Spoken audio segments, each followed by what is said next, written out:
Good morning friends, I am doctor Shailja Pandey और आज हम बात करेंगे कुष्ठ रोग के बारे में। आज 30 जनवरी है। आज के दिन विश्व कुष्ठ रोग दिवस मनाया जाता है, जिसको हम वर्ल्ड लेप्रोसी डे भी कहते हैं। आज के दिन जो है हमारे महात्मा गांधी जी की पुण्य तिथि मनाई जाती है। पुण्य तिथि के दिन ही जो है कुष्ठ रोग दिवस मनाया जाता है। इसका कारण ये है कि महात्मा गांधी जी ने कुष्ठ रोगियों के प्रति बहुत ज्यादा आत्मीयता थी और उन्होंने उनकी बहुत सेवा की थी। उनके प्रति उनका असीम जो है स्नेह था, जिसकी वजह से उनकी पुण्य तिथि के दिन जो है 30 जनवरी को कुष्ठ रोग दिवस मनाया जाता है। हमारे समाज में कुष्ठ रोग को लेके बहुत सारी भ्रांतियां हैं, बहुत सारे जो है मिथक हैं, जिसकी वजह से कुष्ठ रोगियों को बहुत ज्यादा झेलना पड़ता है, लोगों को जो है तिरस्कार झेलना पड़ता है। तो इस जो है मिथक को, इन भ्रांतियों को हटाने के लिए वर्ल्ड लेप्रोसी डे या फिर विश्व कुष्ठ रोग दिवस मनाया जाता है।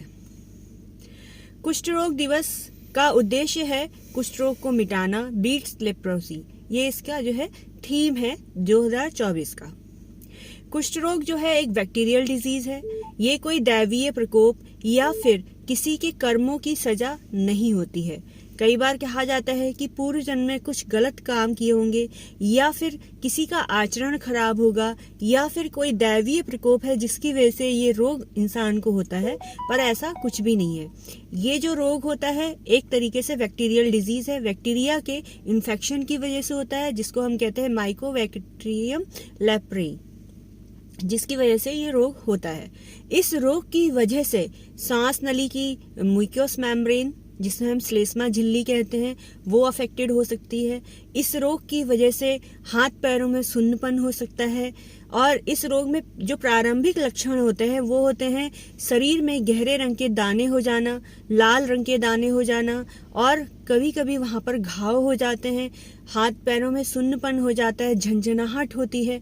कई बार ऐसा होता है ये रोग जब ज्यादा बढ़ जाता है तो कई बार शरीर में इतने ही अंग होते हैं, जैसे नाक का होना, नाक का, उंगलियों का, इनकी क्षति भी हो जाती है, जो कि एक परमानेंट जो है डिस्ट्रॉय होता है उन पार्ट्स का।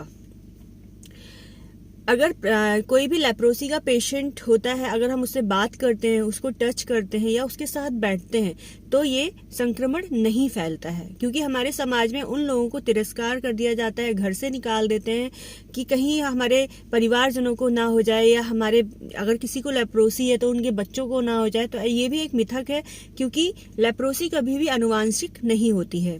दूसरी बात, ये छूने से, बोलने से, इस तरीके से नहीं फैलता है। 80% रोगी ऐसे होते हैं जो कि संक्रमण नहीं फैलाते हैं। 20% केसेस कुछ होते हैं जिनकी वजह से संक्रमण हो सकता है, मगर अगर उनको एंटीबायोटिक्स टाइम से दे दी जाए, अगर मल्टी ड्रग थेरेपी उनकी टाइम से कर दी जाए, तो वो पेशेंट भी बाद में संक्रमण नहीं फैलाते हैं। तो इस तरीके से जो है ये जो रोग होता है ऐसे फैलता नहीं है, छुआछूत का रोग नहीं होता है। लेप्रोसी के प्रति जो भ्रांतियां हैं उनको दूर करना बहुत जरूरी है, तभी हम उनको एक सामान्य जीवन दे पाएंगे। मरीजों को, रोगियों को और लोगों को, समाज को इसके प्रति जागरूक करना बहुत जरूरी है, क्योंकि कुछ भ्रांतियों की वजह से इनको इलाज नहीं मिल पाता है टाइम से, जिसकी वजह से इनको बहुत सारी परेशानियां झेलनी पड़ती हैं। अगर रोगियों को समय पे इलाज दे दिया जाए तो वो रोगी जो है ठीक हो सकते हैं और एक सामान्य जीवन जी सकते हैं। कुष्ठ रोग में मैंने लक्षण बता ही दिए कि क्या क्या होते हैं। इसकी रोकथाम कैसे कर सकते हैं?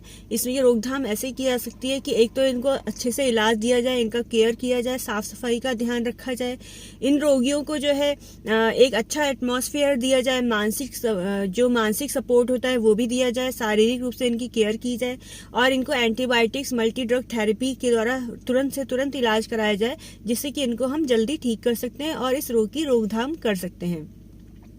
होम्योपैथी में भी इसका बहुत अच्छा इलाज होता है। होम्योपैथी में सल्फर बहुत अच्छी दवाई है लेप्रोसी के लिए। इसके अलावा ग्रेफाइटिस भी बहुत अच्छी है लेप्रोसी के लिए। मगर इन दवाइयों का सेवन हम तभी करवाते हैं मरीज को, जब मरीज का अच्छे से केस हिस्ट्री लेते हैं, उसके लक्षणों को पूछते हैं, तो उसके बाद इन दवाइयों को देते हैं, जिससे वो पूरी तरीके से ठीक हो सकते हैं। और इस दिवस को मनाने का उद्देश्य है कि लोगों को इसके प्रति जागरूक करना, इसके प्रति जो भ्रांतियां हैं उनको समाज से दूर करना। धन्यवाद, थैंक यू। हाँ, एक बात और बताना चाहूंगी, इस रोग को हैंसन डिजीज भी कहा जाता है। 1873 में जो फ्रांसीसी परोपकारी थे एक, उन्होंने इस बैक्टीरिया की खोज की थी। क्योंकि इस रोग को दैवीय प्रकोप माना जाता था, तो उन्होंने खोज की कि ये रोग कोई दैवीय प्रकोप नहीं बल्कि एक बैक्टीरियल डिजीज है।